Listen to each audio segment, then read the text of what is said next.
உள்ள நெறைய bad words பேசிக்கிறாங்கன்னு பார்க்குறோம். நெறைய தேவையில்லாத காசிப்ஸ் போது. அதுக்கெல்லாம் பீப் போடலையே சார். இப்ப அம்பேத்கர் ஐயா பேர் சொன்ன உடனே பீஃப் போட்டுருக்காங்களே, அதுதான் இந்த கேள்வி. அதுதான் பெரிய வேதனையா இருக்கு, ஆ. வருத்தமா இருக்கு. ஒரு என்ன நடக்குது? என்ன மாரியான சித்தாந்தத்தில் உள்ள இருக்கிறவங்க இருக்கிறாங்க? இத சித்தாந்த ரீதியாக பார்க்கணும். இப்ப அந்த கான்ஸ்டிடியூஷனுக்கே இன்னைக்கு நம்ம ஆபத்தா இருக்கு. ஒவ்வொரு பக்கமா அவங்க மாத்திக்கிட்டு இருக்கிறாங்க. இந்த முறை அவங்க 300 தொகுதிகளுக்கு மேல அவங்க வெற்றி பெற்றிருந்தாங்கன்னா, இந்த கான்ஸ்டிடியூஷன் தூக்கிட்டு அவங்க புதுசா ஒரு கான்ஸ்டிடியூஷன் கொண்டு வந்திருப்பாங்க. இப்ப இருக்கக்கூடிய அம்பேத்கர் எழுதிய கான்ஸ்டிடியூஷன்ல பல பல திருத்தங்கள பண்ணிட்டாங்க.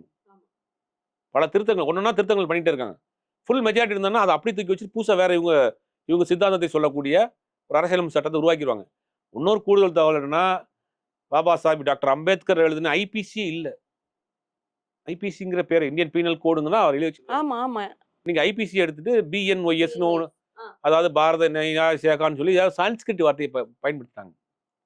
இன்னைக்கு அதான் அரசியலமைப்பு சட்டத்துக்கே ஆபத்து அப்படின்னு நீங்க அரசியல் கட்சிகள்லாம் அத வந்து சொல்லும்போதே ஒரு பவர்ஃபுல்லா இருக்கும் சார். ஐபிசி அப்படி அப்படின்றது சொல்லி பவர்ஃபுல்லா இருக்கும். ஆமா. அந்த அந்த ஆக்ட்ட சொல்லி அந்த நம்பர சொல்லும்போதே பவர்ஃபுல்லா இருக்கும். இன்னைக்கு பாத்தீங்கன்னா பிஎன்ஒய்எஸ் என்னமோ பேர் சொல்றாங்க. டிஎன்பிசி எக்ஸாம் அப்படிங்கிற மாதிரி அந்த மாதிரி வருது. ம். ஆனா இன்னைக்கு அதுக்கு ஆபத்தா இருக்கு. அப்படிப்பட்ட ஒரு சூழ்நிலையில அந்த பேரையே இருட்டடிப்பு செய்யக்கூடிய வேலை பண்றீங்கன்னா, இதை நம்ம வந்து அவ்வளவு சீக்கிரமா அதை கடந்து போக முடியாது. இதுக்குள்ள ஏதோ ஒரு அவங்க ஒரு எதர்ச்சியா நடந்த விஷயம் மாதிரி தெரியல. ஓகே.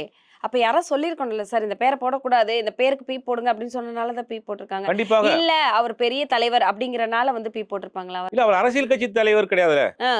அவர் ஒரு சார்ந்து இப்ப காங்கிரஸ் கட்சி தலைவரோ, இல்ல பிஜேபி தலைவரா இருந்தா கூட நீங்க வந்து அவரை வந்து நீங்க அப்படி சொல்லிட்டு போயிடலாம்.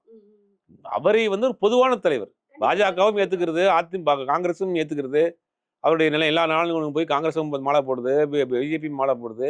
இந்தியாவில் இருக்கக்கூடிய அத்தனை அரசியல் கட்சிகளும் மக்களுக்கான தலைவர். அவர் சொன்ன ரூல்ல தான் நம்ம நடந்துட்டு இருக்கிறோம். லேடீஸ் இப்படி உட்கார்ந்து பேசி கேள்வி கேட்டு இருக்கோம்னா அவர் கொடுத்த அந்த கான்ஸ்டிடியூஷன் போட்டு ஆமா வச்சிருந்தாங்க. கண்டிப்பா. அவ்வளவு முற்போக்கா எழுதி வச்சிருக்கக்கூடிய ஒரு விஷயம்.